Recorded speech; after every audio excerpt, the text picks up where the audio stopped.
Hi, this is Hafsa, welcoming you on one more episode from Licks and Bites.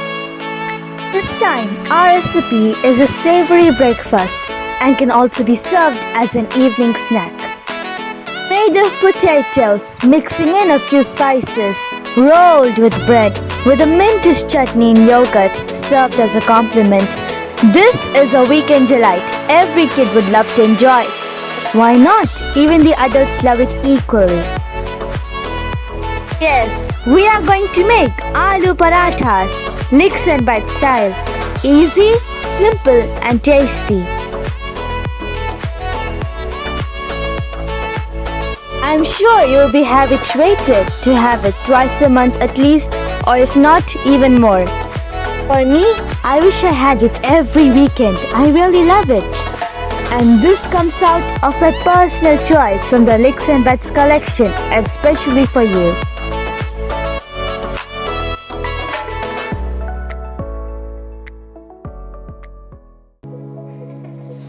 To begin with, we shall start by making our filling first by washing and rinsing 6 to 8 potatoes.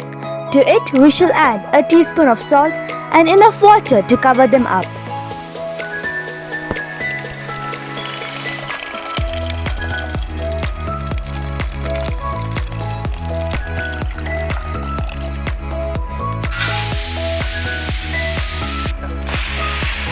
Let's pressure cook it until they are soft. Pressure cooking helps in cooking the potatoes faster.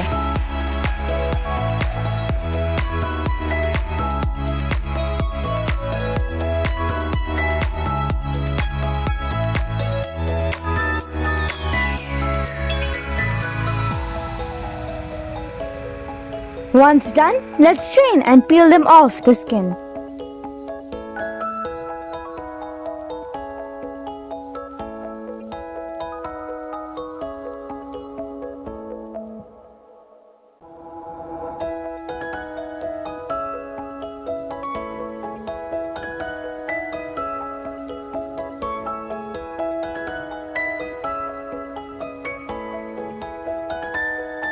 All our potatoes are ready now with the skin off.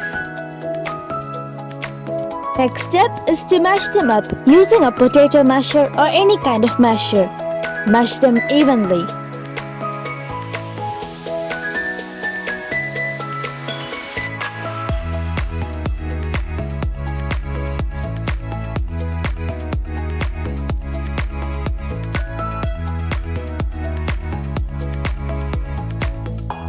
Ensure there are no lumps or chunks into it as it may hinder us while making our parathas. Next, let's chop 2 to 3 onions finely and make sure the pieces are not too big in this too.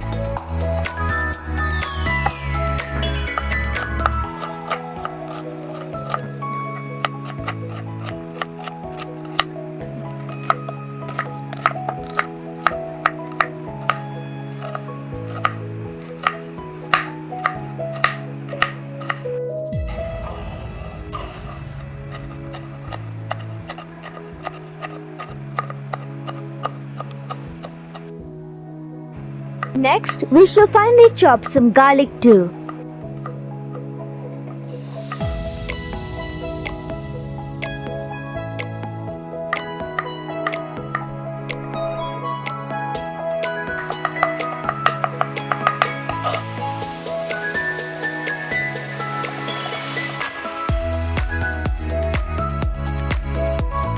It's now time to put the stove on. 3 to 4 tablespoons of oil,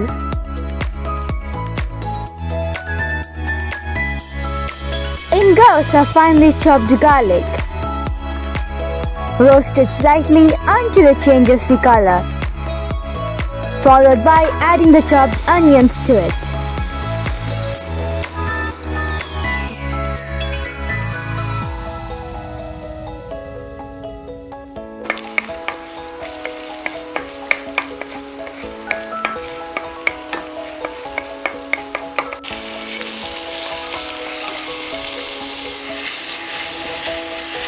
Let's fry them until they are pale and white.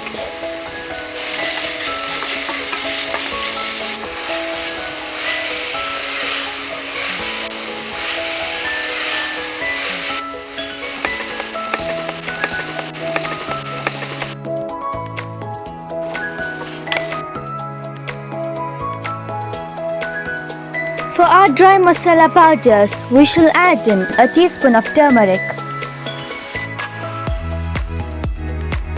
3/4 of a tablespoon red chili powder.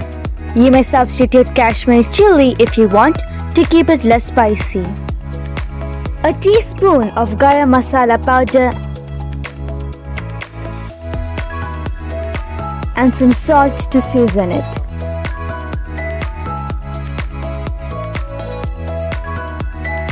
Mix them well and cook for a minute or two.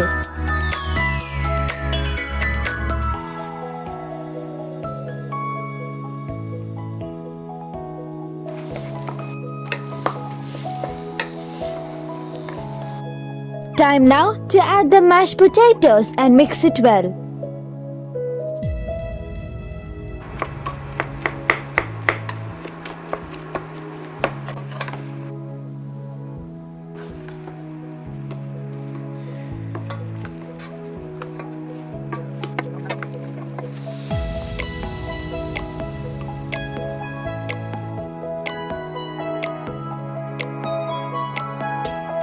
Here comes my secret ingredient of the day, 3 to 4 teaspoons of regular tomato sauce, which will bring a good tangy flavor in your parathas.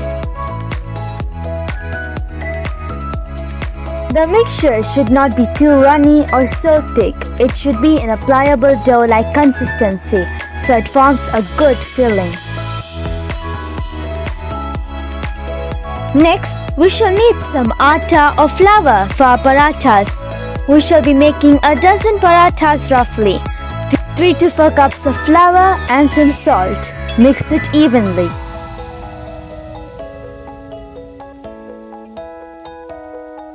Kneading is quite simple. Make a pile of the flour, dig a well in the center, add enough water and start mixing it.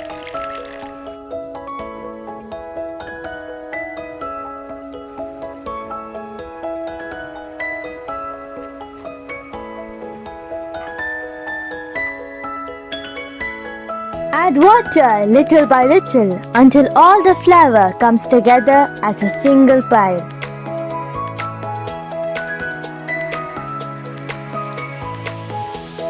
Once the dough comes together, knead it until it becomes soft. A little amount of muscle strength may be required at this stage. We shall be using 3 to 4 tablespoons of oil as we need, which will aid in making the dough soft. You might need to roll, push and punch the dough to make it work. Once the dough is soft, make roundels out of it and keep aside. Dust in some flour to a breadboard and slowly make flat circles out of the roundels.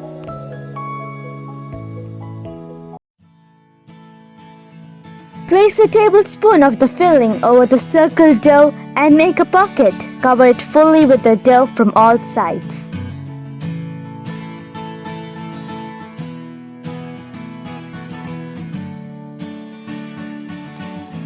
Flatten it and start rolling it by dusting a little flour time to time to avoid the dough sticking to the surface of the board or to the rolling pin.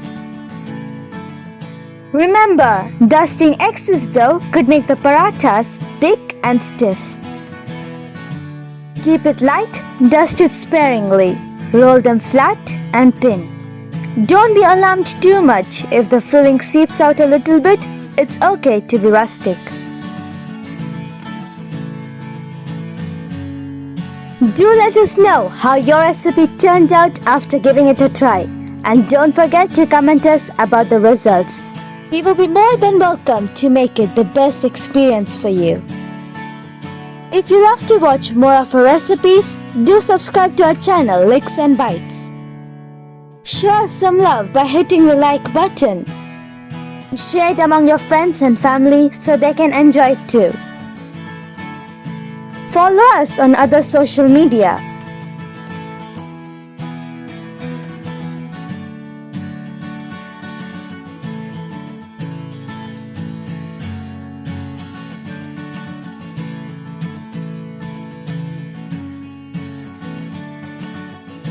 Time to put the parathas on fire.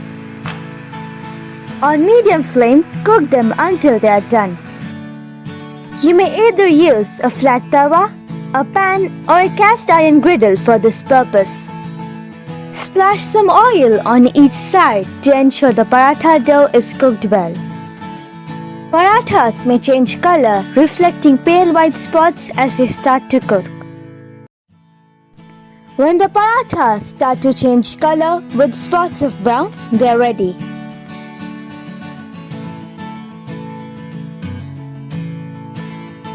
You may need to toss the paratha once cooked on one side to other to ensure even cooking.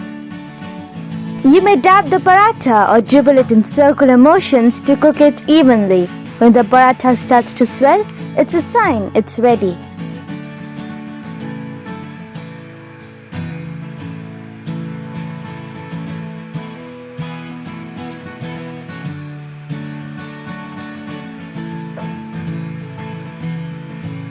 You are watching Licks and Bites, a dedicated food channel to enjoy food from around the world.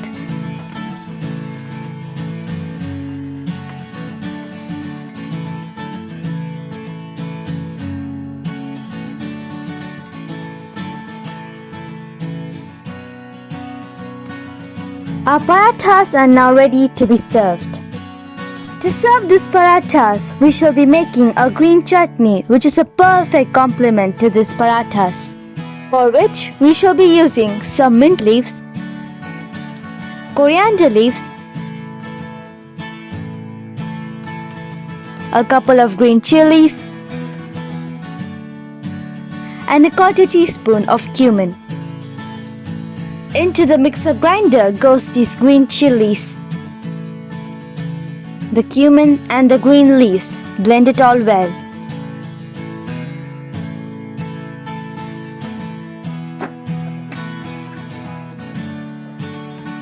Meanwhile, let's whisk in some curd or yogurt, beating it uniformly to avoid lumps. Our green chutney paste we made earlier is ready. We shall add the beaten curd to it along with some salt for seasoning.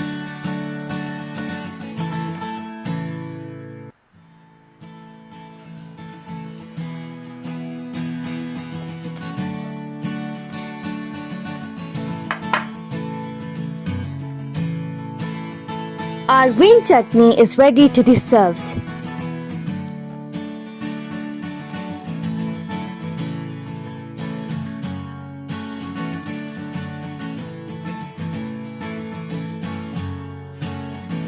To serve our parathas, we shall add in a little ghee onto the top and serve it along with our green chutney.